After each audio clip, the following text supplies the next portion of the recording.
находимся на территории Быгинского Старых Быгов. Это деревня будущего, в которой при поддержке руководителя хозяйства, благодаря тому, что есть предприятия на этой территории, и жители очень активно участвуют в разного рода фондах и привлекают гранты. И за последние годы на самом деле Старые Быги, мне кажется, меняются.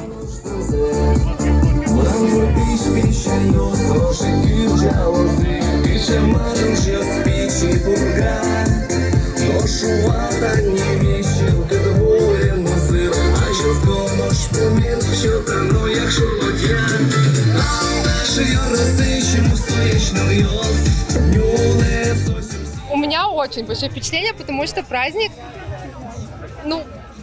гигантский просто размах. Мне кажется, на таком народном празднике я первый раз, чтобы был такой размах. Мне запомнился, если правильно сказать, Тыл-Бабай, который огонь, что вот такая большая скульптура, и вот как выпекали каравай вот в представлении. И запомнилось еще, что очень много национального.